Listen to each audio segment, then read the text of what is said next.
마태복음 21장부터 28장의 내용은요, 마지막 일주일 동안의 모든 내용이 8장이나 할애되어 기록하고 있어요. 예수님이 이 땅에 오신 목적이 여기에 다 있는 거예요. 예수님께서는 이 땅에 오신 이유가 뭐냐면요, 섬기시러 오셨어요. 그리고 죄인을 구원하시기 위해서 오셨어요. 구약에서 6월절 어린 양으로 말미암아 이스라엘 백성, 하나님의 백성들이 구원받은 그 사건의 실체가 예수 그리스도라는 것을 보여주시기 위하여 친히 자신이 6월절 어린 양이 되시기를 원하셨던 거예요. 예수님이 왕이시다는 것, 예수님께서 하나님 나라의 왕이 이 땅에서 어떠한 모습으로 자기 백성들을 통치하시고 사랑하셨는지 마태는 지금 계속 그 관점에서 기록하고 있는데요. 예수님께서는 마지막에 친히 죽으시면서까지 자기 백성들을 사랑하신 내용을 말씀하고 계세요. 26장 2절을 보면요, 같이 한번 읽겠습니다. 너희가 아는 바와 같이 이틀이 지나면 6월절이라 인자가 십자가에 못 박히기 위하여 팔리리라 하시더라. 1절을 보면요, 예수께서 이 말씀을 다 마치시고 그래요. 즉 이 말씀이 어떤 말씀이에요? 예수님께서 성전을 청결하게 하신 후에 성전 청결 사건으로 말미암아 예수님께서 갑자기 대제사장과 바리새인 서기관들에게 몰리기 시작했어요. 물론 그 전에도 예수님에 대한 계속 라이벌 의식으로 예수님이 하시는 일에 대해서 못마땅해 했지만 예수님께서 성전을 뒤엎으시고 그 비둘기 파는 상과 돈 바꾸는 모든 상을 둘러엎으신 그 일로 말미암아 대제사장들과 서기관, 장로들이 예수님을 죽일 계획을 세운 거예요. 지금 이 날이 이틀밖에 지난 게 아니에요. 월요일 날 성전 청결 사건이 있었다면 그 다음 날 화요일 날 다시 성전을 가셔서 말씀 가르치시고 예수님을 대적하러 나오는 자들과 계속 말씀하시다가 성전을 떠나시고 감람산을 대하여 성전을 보면서 마지막 날에 있을 사건을 말씀하신 거예요. 그리고 마지막에 그때가 언제냐고 묻는 제자들에게 너희들은 그날과 그때에 관심 갖지 마. 그것은 아버지 하나님께서 아시는 몫이고 하나님의 영역이지 너희는 깨어서 준비하면 돼. 그 마지막 날을 준비하면 돼. 주님께서는 그 말씀을 하신 거예요. 그 말씀을 하시기를 마치신 다음에 이제 예수님께서 내가 이틀이 지나면 6월절이라는 거예요. 그런데 그때에 인자가 십자가에 못 박히고 사흘 만에 살아나리라 이렇게 말씀을 하셔야 되는데요. 그동안 3번에 거쳐서 예수님의 죽으심과 부활하심, 순환의 사건을 예고하셨다면 이번에는 예수님께서 십자가에 못 박히신다는 말씀을 하셨는데요. 그 못 박히기 위하여 팔릴 것이라는 말씀까지 하셨어요. 왜요? 예수님께서는 지금 대제사장과 장로들이 어떠한 움직임을 하고 있는지를 아는 거예요. 그리고 이번 6월절에 예수님께서 하나님께서 명하신 그 말씀에 순종하기 위해서 예수님은 그 타이밍을 너무 잘 아시는 거예요. 이 세상에 지금 이스라엘 백성들의 정치나 종교나 리드하는 사람이 대제사장과 장로라고 생각할 수 있어요. 하지만 마태는 지금 무엇을 이야기하고 싶으냐면 진정한 왕은 예수 그리스도라는 거예요. 그분은 비록 이 땅에 섬기는 자로서 또 마지막에는 십자가의 죽으심으로 자기가 하나님 나라의 왕이 어떤지 또 이 세상에서 사람들에게 무시당하고 조롱당하면서 비록 십자가에 죽으시기는 했지만 이 모든 타이밍은 전적인 하나님의 계획 아래서 예수님의 자발적인 순종 안에서 이루어졌다는 걸 이야기하고 싶은 거예요. 그래서 무엇을 기록하냐면요. 그래서 3절 한번 같이 읽겠습니다. 그때 대제사장들과 백성의 장로들이 가야바라 하는 대제사장의 관정에 모여 왜 모여 있냐면요. 4절 5절입니다. 예수를 흉계로 잡아 죽이려고 의논하되 말하기를 밀란이 날까 하노니 명절에는 하지 말자 하더라. 성전을 자기네들 허락 없이 함부로 들어와서 함부로 뒤엎은 이 사건, 그것으로 말미암아 예수를 죽이기로 이제 작정을 하는 거예요. 그래서 모여가지고 죽이기로 의논하는데 어떻게 죽이겠다는 거예요? 흉계로 죽이겠다는 거예요. 백성들이 종려 주일날 예수님께서 예루살렘에 입성하신 그 날에는 얼마나 많은 백성들의 무리가 예수님의 입성을 축하를 했어요. 환호를 했어요. 호산나 다윗의 자손이요. 정말 그분이 우리를 구원하실 거라고 같이 찬양을 했기 때문에 백성들이 있는 상황에서 예수님을 잡으면 이거는 밀란이 나기 때문에 절대 유월절에는 하지 말자고 결의를 한 거예요. 그럼에도 불구하고 예수님은 세례 요한이 예언한 것처럼 세례 요한이 예수 그리스도를 보고 이는 세상 죄를 지고 가는 하나님의 어린 양이라고 말한 것처럼 진정 그 이스라엘 백성들을 구원하기 위해서 어린 양을 잡아서 좌우 임방에 바른 그 피가 하나님의 백성들, 이스라엘 백성들을 구원한 것처럼 예수님의 피가 하나님의 자녀들, 이스라엘 백성들을 구원하는 그 사실을 보여주시기 위하여 예수님은 친히 이 유월절 어린 양이 되시기 위하여 이날 죽으시기로 계획하신 것. 예수님의 계획 가운데 있는 것. 뭐 빌라도가 예수님을 죽였다, 장로가 대제사장이 예수님을 죽였다고 하지만요, 사람이 죽이고 싶다고 예수님이 죽을 수 있는 존재가 아니에요. 하나님의 허락하심과 예수님의 순종하심이 합해져서 유월절 어린 양으로서 예수님께서 친히 십자가에 하나님께 드리는 제물이 되셨다는 것. 1절부터 5절까지는요. 이 유대 종교인의 최고의 자리에 있는 대제사장과 장로들, 그들이 결국 모여서 하는 의논이 뭐라는 거예요? 하나님의 아들 예수를 죽이자는 거예요. 이제까지 하나님을 섬기고 하나님 앞에서 예배하고 그리스도를 기다렸던 그 사람들이요, 그리스도가 오셨는데 그들을 죽이자는 거예요.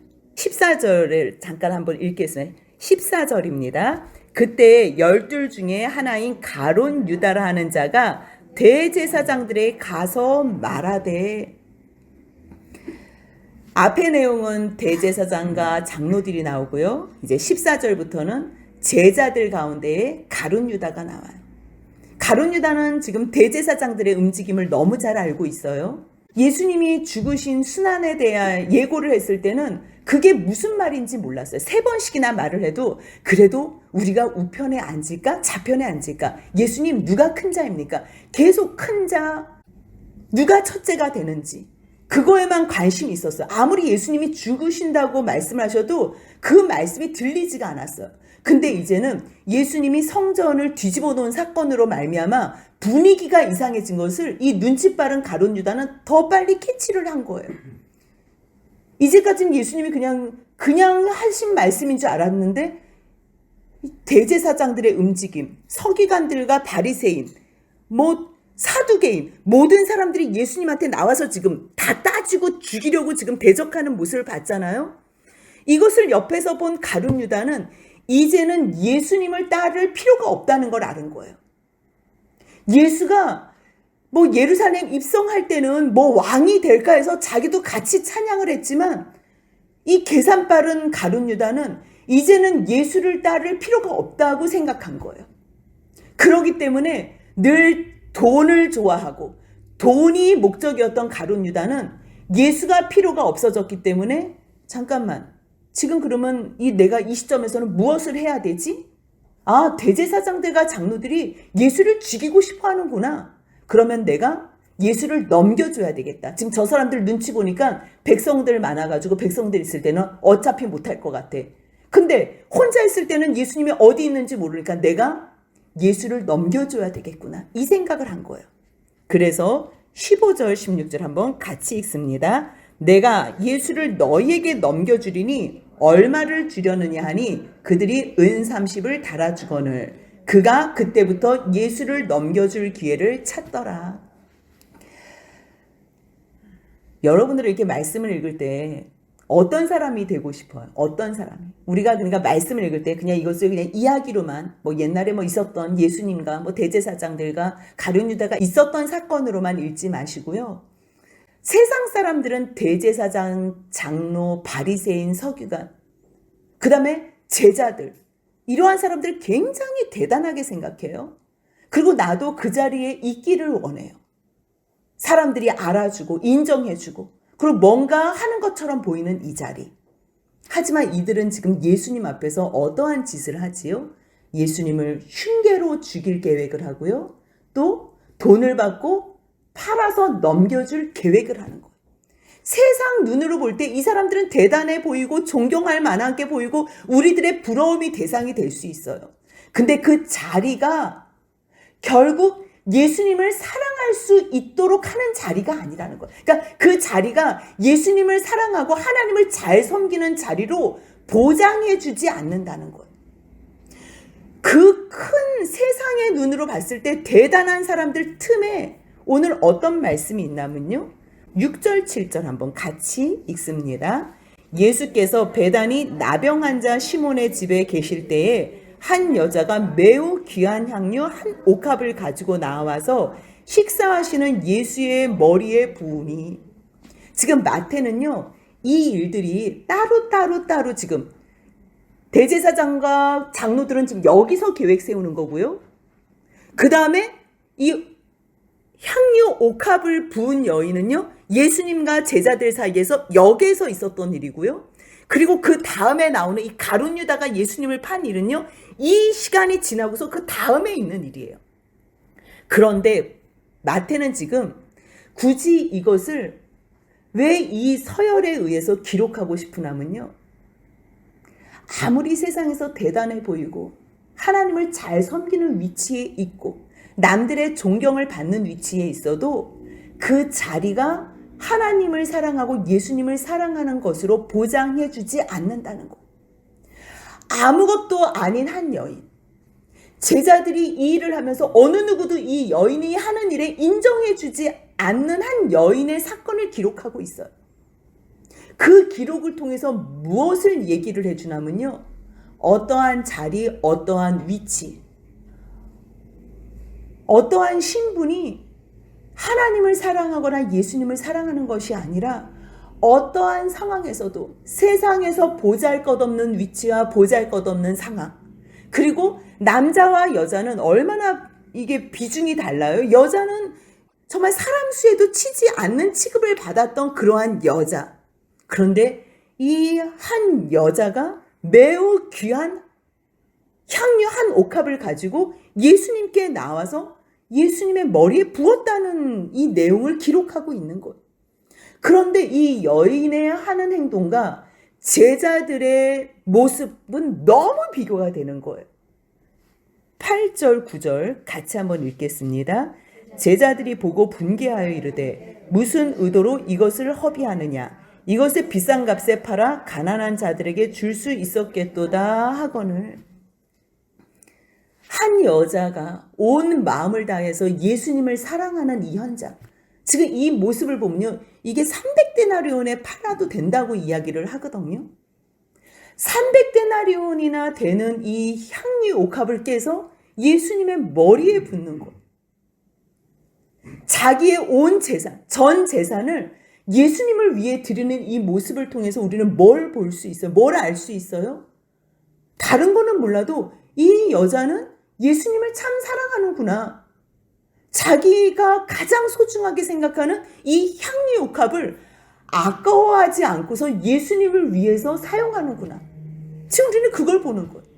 하지만 이 앞에 나온 내용과 뒤에 나온 대제사장과 장로들, 그 다음에 가룟 유다의 모습은요, 예수님을 사랑하는 모습이 아니고 예수님 때문에 자기가 손해보는 것, 예수님을 이용할 수 없는, 예수님으로 말미암아 자기가 어떤 것도 누릴 수 없다는 것을 생각해서요, 예수님을 죽이려고 계획하는 사람들을 보여주고요, 예수님을 팔기 위해서, 넘겨주기 위해서 영탐하는 모습을 보는 거예요. 이 두 모습은 굉장히, 이 남자들의 모습과 이 한 여자의 모습은 지금 굉장히 비교가 되는 거예요.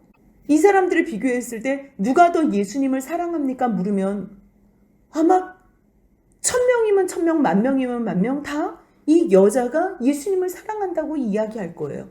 왜요? 왜요? 자기에게 가장 소중한 것도 예수님을 위해서라면 아깝지 않은 한 여자. 이 제자들은요 막 분해해요. 한번 생각을 해보세요. 예수님을 위해서 지금 이 향유옥합을 깨서 예수님의 머리에 붓고 있어. 근데 예수님은 지금 뭘 하고 계세요? 가만히 계시잖아요. 지금 이 여인이 섬기는 모든 사랑을 다 지금 누리고 계세요. 예수님이 말씀을 안 하시는데 제자들이 뭐라고 예수님이 받고 있는 이 호의에 대해서 이 제자들이 붕괴한다는 거예요. 이 제자들은 예수님을 사랑하지 않는 거예요.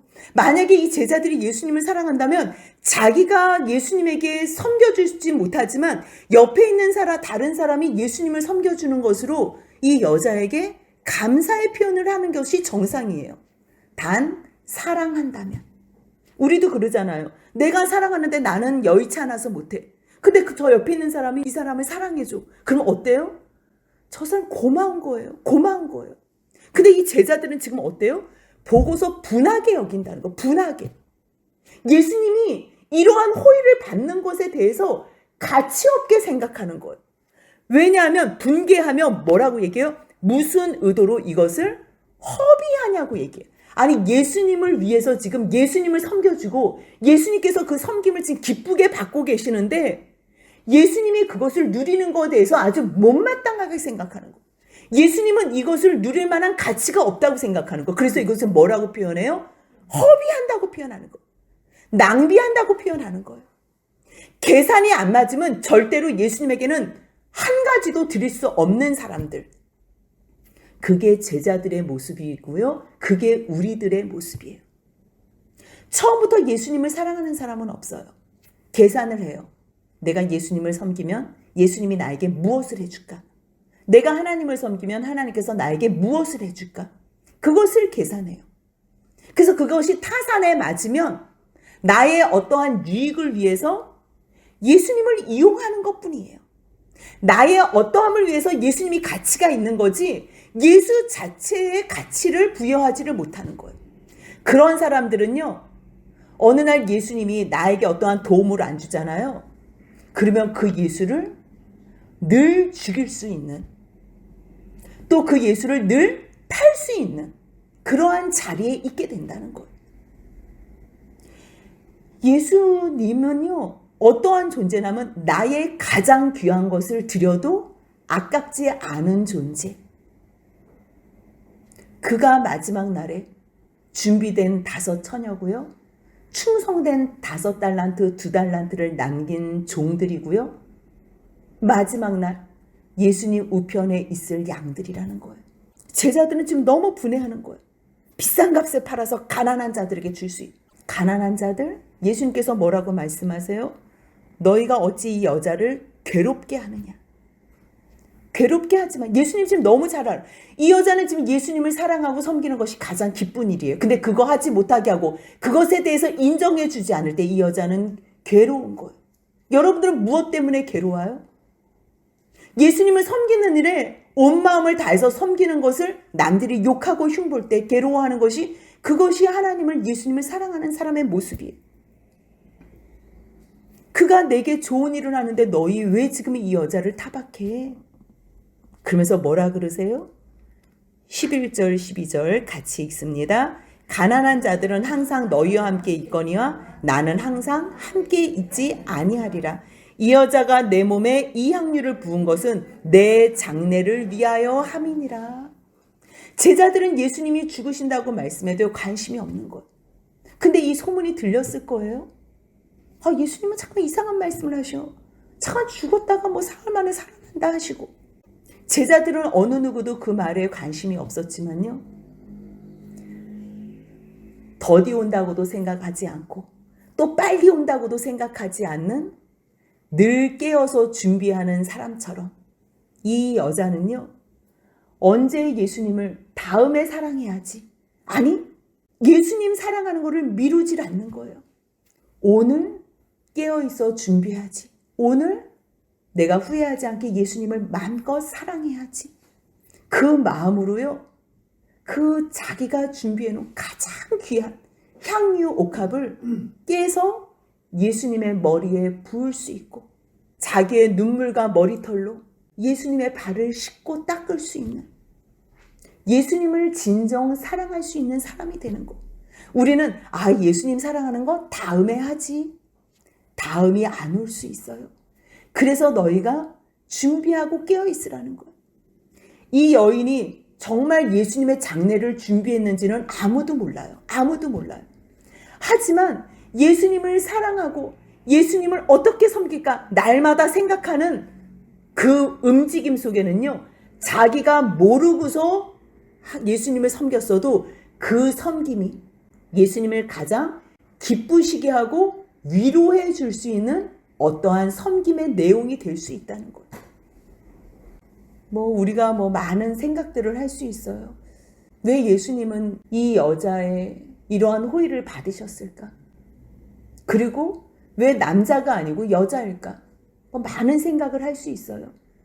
근데요, 신분과 어떠한 위치, 어떠한 상황이 전혀 중요하지 않고 예수님을 사랑할 수 있는 그 마음은 어느 누구에게나 허락된 상황과 마음이라는 거예요.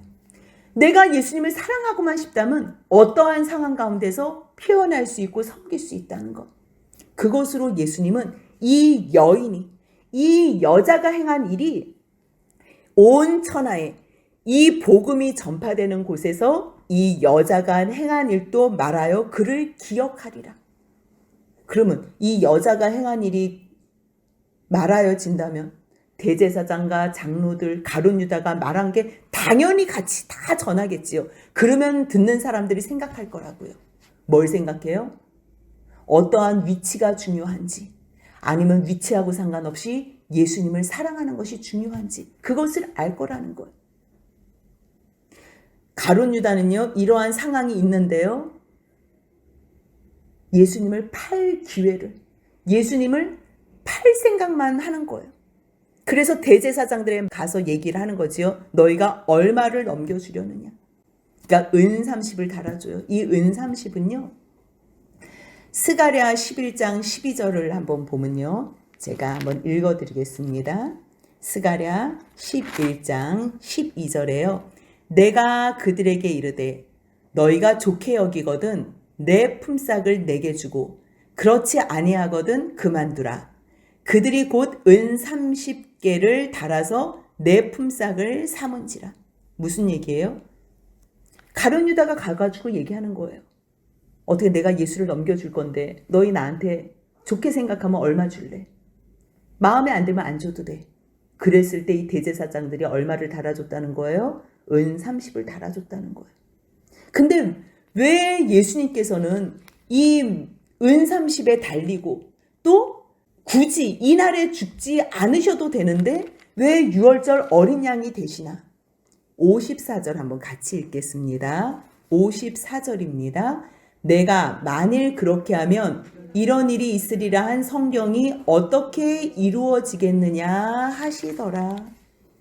예수님은요, 오로지 이 땅에 오신 목적이 무엇이냐면요, 하나님의 말씀에 순종하기 위해서 오셨어요.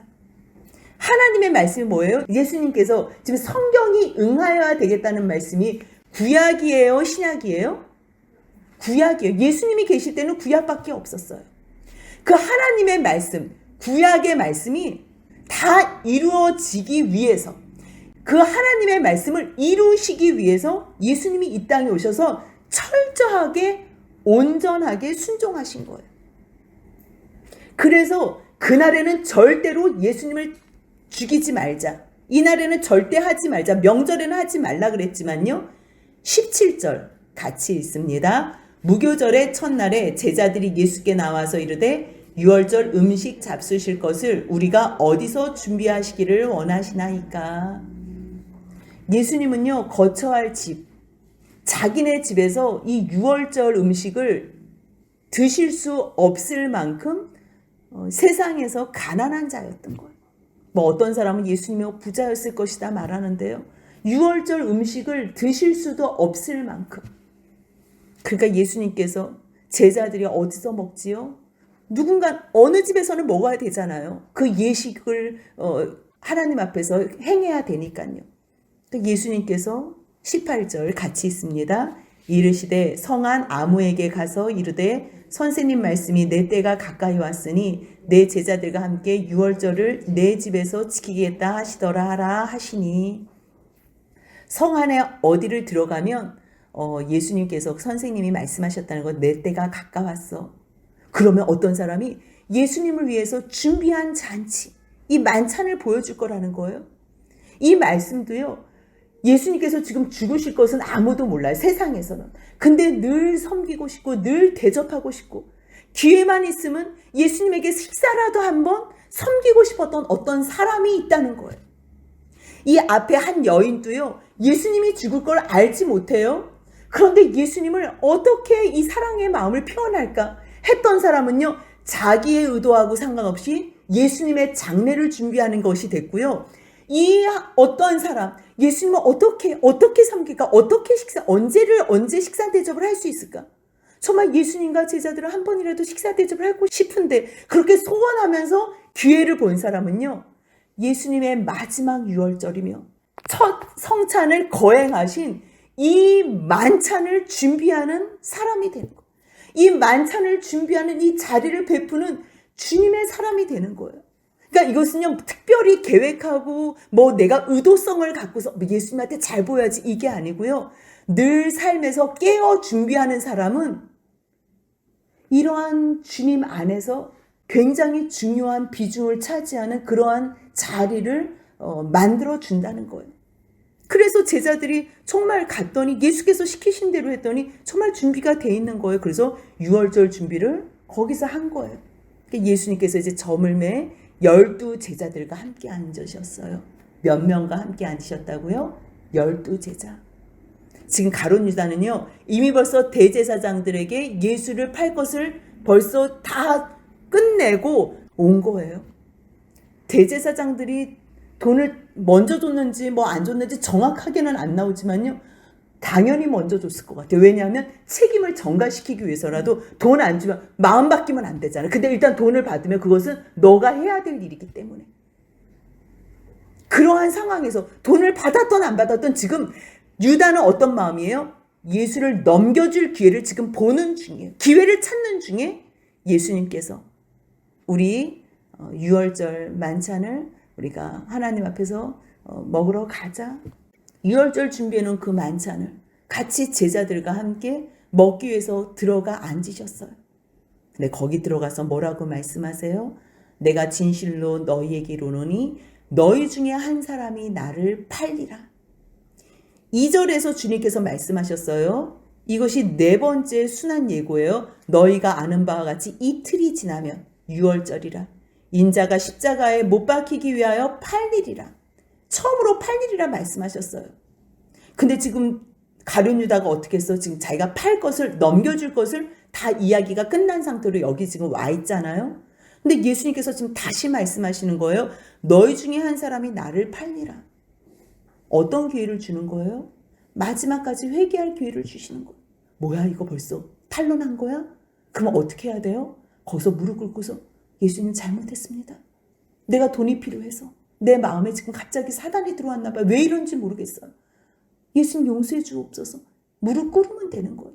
이렇게 회개할 기회를 줬는데요, 아무렇지도 않게 모른 척하고 그곳에서 같이 빵을 먹는 거예요.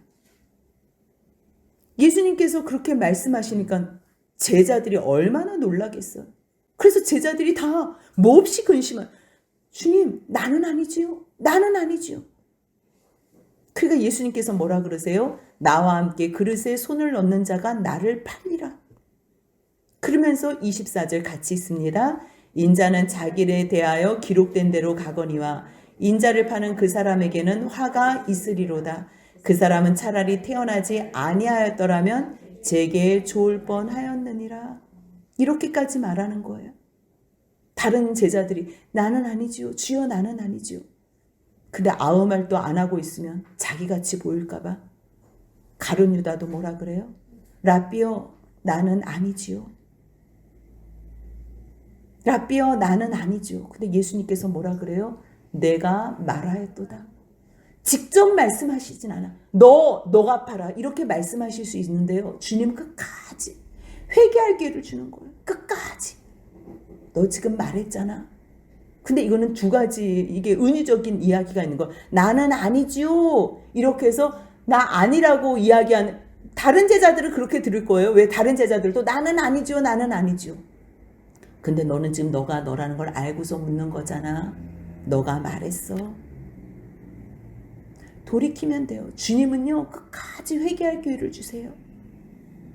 그런데도 불구하고 가룟 유다는 이 성만찬 가운데 있으면서 그 예수님의 살과 피라고 얘기하는 그 첫 성찬 가운데 있으면서도 이 은혜에 함께하지 못하는 참으로 불쌍한 사람이 된다는 거예요. 그들이 먹을 때 예수님께서 떡을 가지사 축복하세요. 떼어 제자들에게 주시며 받아 먹어. 이것은 내 몸이야. 그 어린 양이요. 예수님이 되시는 거예요. 이것을 내가 죽어야만, 내가 제물이 돼야만 너희가 영원히 살 수 있어. 피를 뿌리잖아요. 양의 피를 뿌려요. 그건 무엇을 의미해요? 부정한 것을 정케해줘요. 죄를 용서해줘요. 아니 어린 양이 죽는다고 어린 양이 죽어서 사람이 용서를 받아요? 그런 일이 어디 있어요? 그거는 말도 안 되는 일이에요. 그런데 하나님께서는요. 그것을 어린 양의 피가 너희를 깨끗하게 하는 게 아니고요. 진정한 예수 그리스도의 피가 너희를 깨끗하게 하는데 너희가 이 예식을 통해서 하나님께서 준비해 놓으신 그리스도로 말미암은 죄 용서함을 받으라는 거예요. 하나님께서 명하신 거 이 짐승의 피로 내가 너희를 깨끗하게 해줄게. 그러면 이 짐승이 나를 깨끗하게 해줘? 그러면서 그 예배를 드릴 때마다 제사를 드릴 때마다 자기가 죽어야 되는데 지금 누구를 죽이는 거예요? 이 짐승을 잡아서 죽이잖아요. 자기의 죄를 전가시키잖아요. 그리고 흠없는 어린 양의 깨끗함이 나에게 전가되는 거잖아요. 그것을 통해서 날마다 하나님 앞에서 감사하는 거예요. 이 양으로 말미암아, 이 피로 말미암아 나를 정결케 하다고 의롭다 여겨주시는 그 하나님 앞에 감사하며 나가는 거예요. 감사하다 보면 하나님께서 찾아와 주시는 거예요. 그러면서 뭘 가르쳐 주세요? 어린 양의 피로 너희가 깨끗해지는 것이 아니라 내가 이미 너를 구원하기 위해서 내가 준비해 놓은 한 그리스도가 있다는 거예요. 구약에도요 그리스도로 구원받고요. 신약에도 그리스도로 구원받는 거예요. 구약이나 신약이나 우리들은 양을 바쳐서 구원을 받고 우리들이 교회에 자라서 구원받는 게 아니고요. 영원의 시간에서 준비해 놓으신 하나님의 한 의가 누구로 나타나신 바 된 거예요? 예수 그리스도로 나타나신 바 된 거예요. 그분은 나타나셔서 이 땅에서 십자가의 죽으심으로 말미암아 우리의 죄를 용서하셨지요.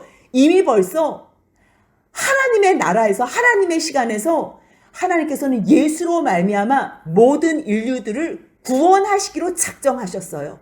단 이 사건을 믿는 자들에 한해서 누구에게나 다 열려 있으시지만요.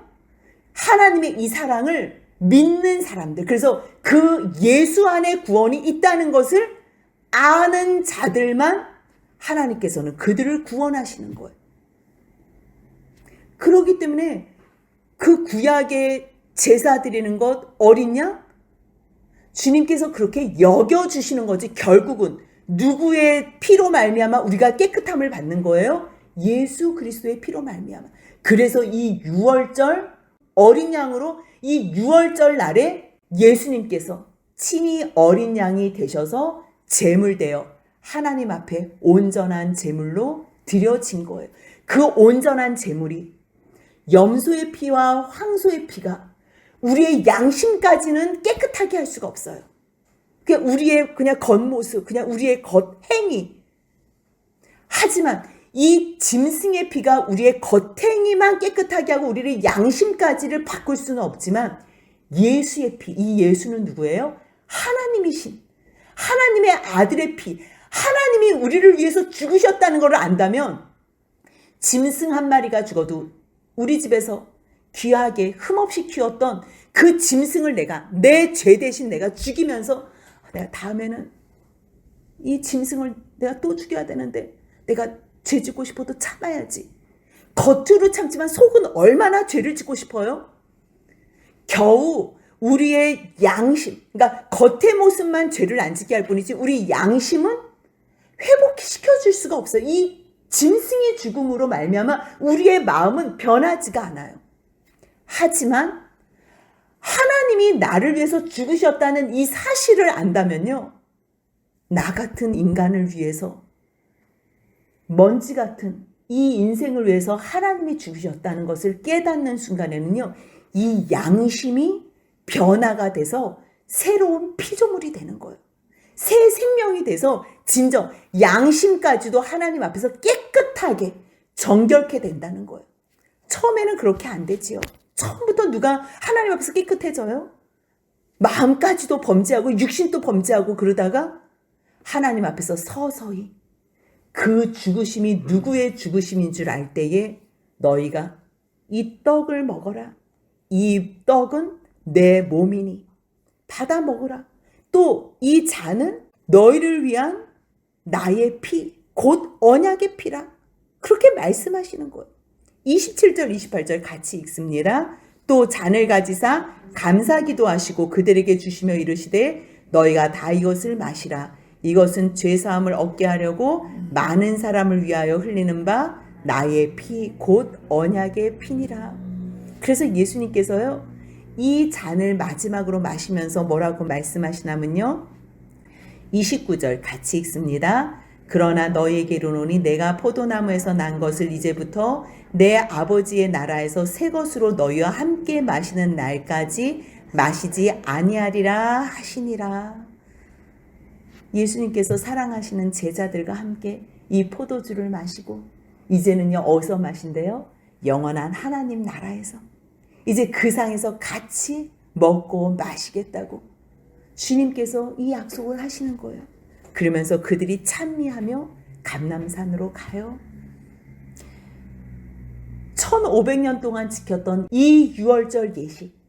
하지만 1500년의 이 유월절 예식을 마지막으로 하시며 그것을 다시 첫 성찬식으로 예수님께서 행하신 이 거룩한 날, 이것을 바울 사도가 뭐라 그래요? 너희가 예수님이 오실 때까지 이것을 기념하라. 기억하라는 거예요. 예수님이 오실 때까지 뭘 기억해요? 내 죄를 위해서 예수님이 죽으시고 살을 찢기시고 피를 흘리셔서 우리를 구원해 주셨다는 것, 그것을 기억하라는 거예요. 언제까지요? 예수님이 오실 때까지. 그래서 예수님께서 마지막에 잡히시던 그날 밤에 사랑하는 제자들과 이 성만찬을 하셨다는 것. 그렇다면 우리도 예수님께서 마지막 날에 오시는 그날 우리도 예수님과 더불어 이 만난 포도주를 같이 마시는 때가 오겠지요.